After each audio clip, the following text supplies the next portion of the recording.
Oh, I have, but I you didn't make that connection. no, and also just was Why didn't we watch this? Is this free on YouTube? Are all of his movies free on That's a good question. Do we want to look? That's the other question. No. Another algorithm. another choice title from that period of time was called A Taste of Flesh.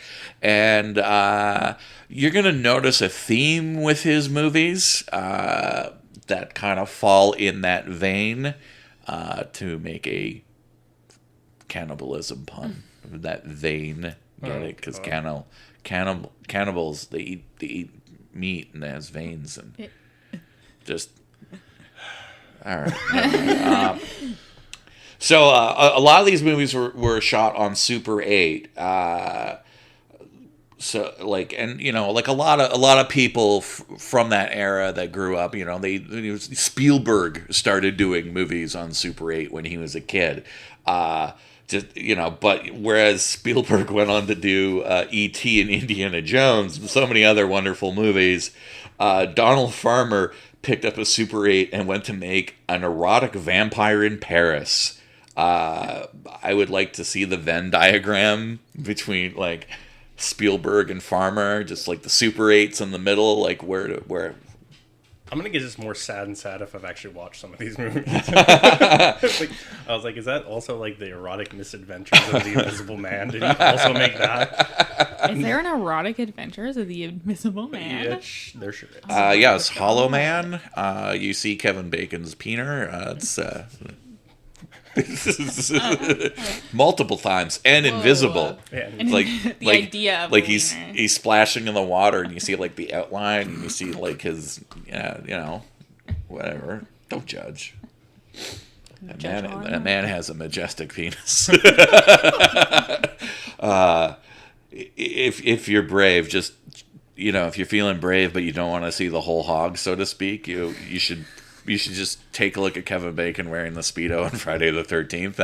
That'll just... I always forget he's in that movie. Yeah, but I always remember that his death scene, you know, like the exact moment when like what is it? Is it a knife or it's an arrowhead? Yeah, it comes right through his throat. This is why we didn't start with that movie,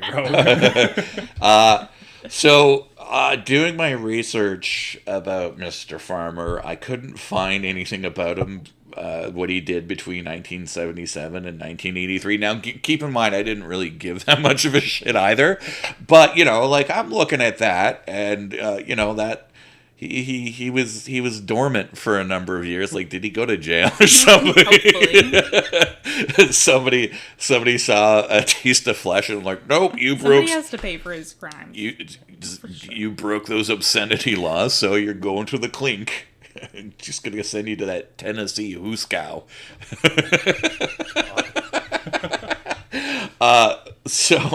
But in 1983, our friend Donald Farmer reappeared. He started publishing a horror magazine called the Splatter Times, and it was in publication from until 1986, as far as I could tell. And it was your typical zine, like, you know, it was basically like written up on a typewriter and probably Xeroxed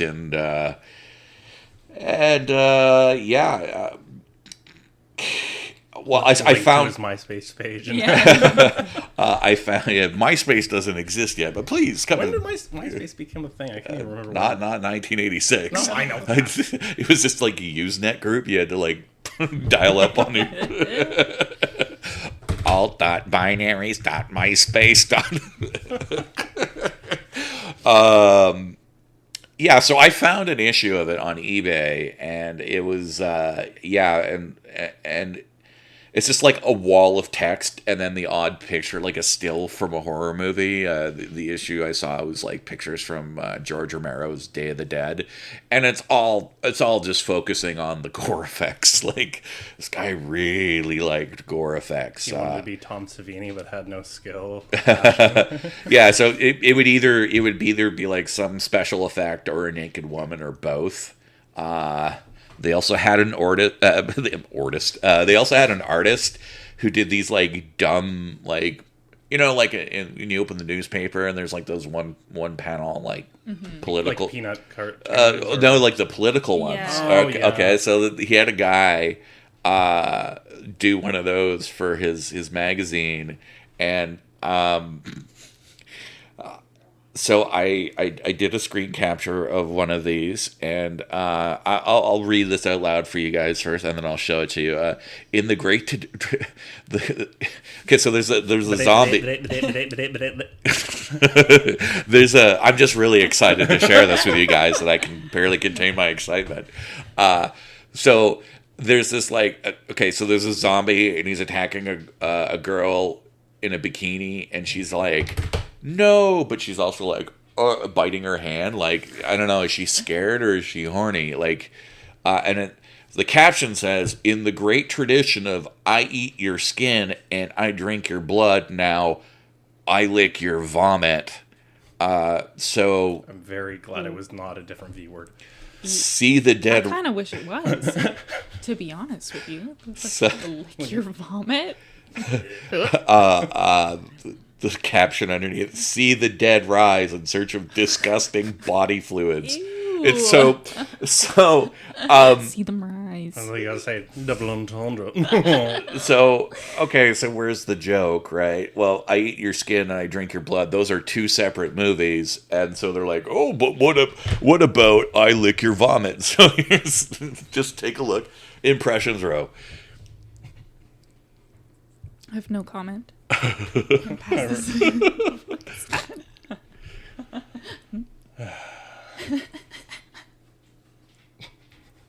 It's so bad. I Her arm comes out of her boob. Yeah, It's like jutting out the side boob.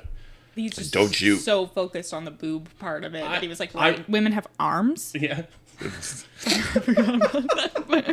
He's very well dressed for a zombie. No tatter. He wears nicer dress Searching for shirts than those I do. bodily fluids. Yeah. Yeah, this is my best vomit drinking suit. The thing I like about it the best is the spelling errors. So, you know, just the spelling and grammatical errors. Shout out to the artist Ray Waters, who's apparently illiterate but can draw good. Creative, you know? I mean, he's has some liberal ideas of the human anatomy. I mean, at least, you know, credit where credit's due. I mean, the woman does have, you know, kind of a natural looking physique. It's not like she's like a you know, Caricature. yeah. Sure. I mean, Side gigantic. boob arm aside. like what sort of substances do your parents abuse for you to have that birth defect, do you think? Any American milk. Just all American milk products. Just straight from the teat. Dairy Yeah. farmers. Oh god. It's all coming together.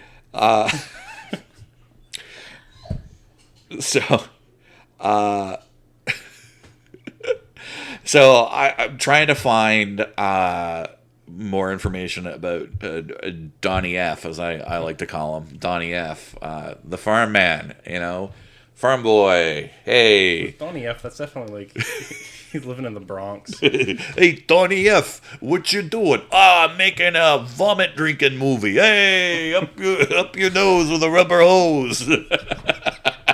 God. Let's go shine some shoes in the street, get some nickels to make a cannibal movie. With how good these movies are, it didn't take much money. That's why we had 2 nickels to rub together. So he did an interview with this TV horror host. In the United States, they still have horror hosts that like do late night horror movie screenings on TV. And so he was this horror host out in Nashville by the name of Dr. Gangrene. He wears a lab coat, and He's a doctor. yeah, he's very. I'm Respect that. quite sure he's licensed to practice in Nashville, whatever that Whatever that means for medical. yeah, whatever that means, especially after they repeal Roe v. Wade.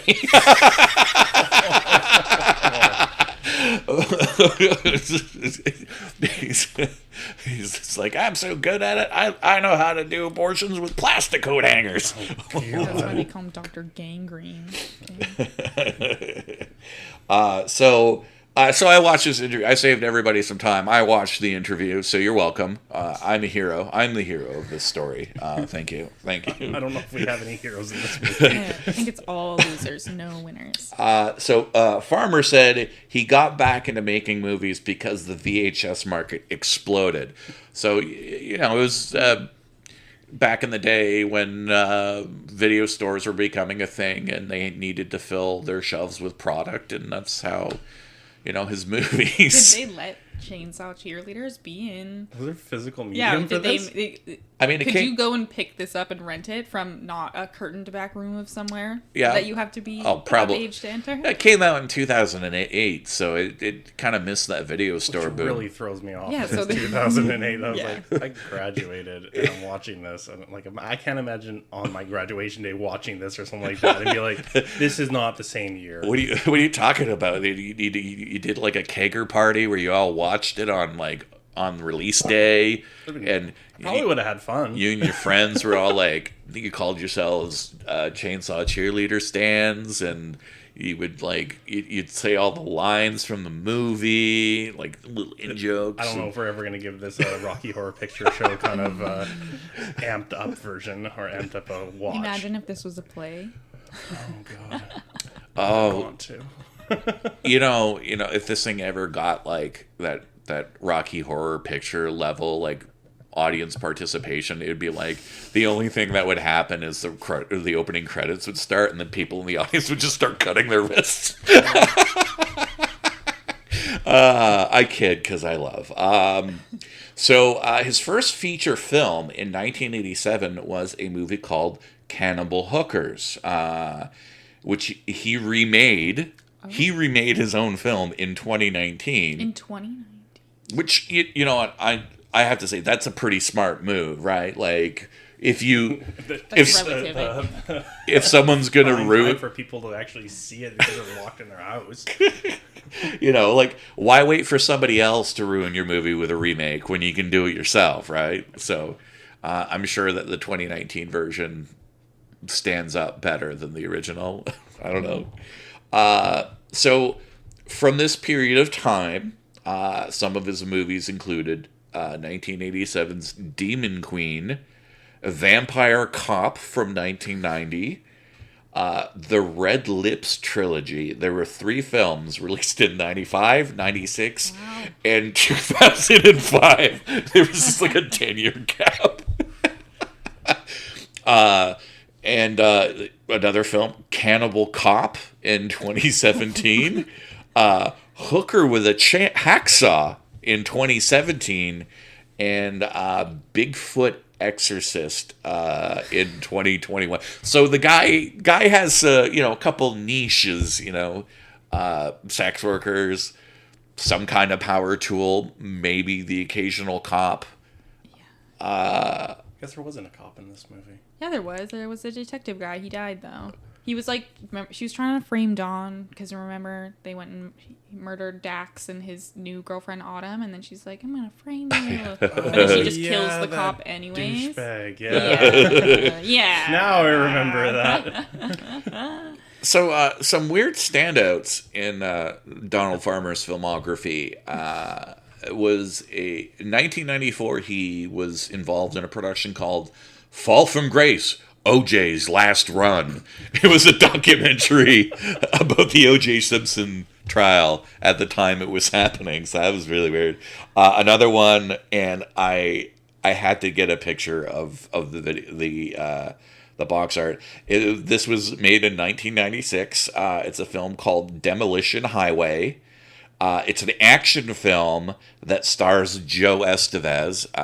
I think he's like Emilio Estevez's like uncle, or he's an older Estevez, but that last name has some cachet. So here's the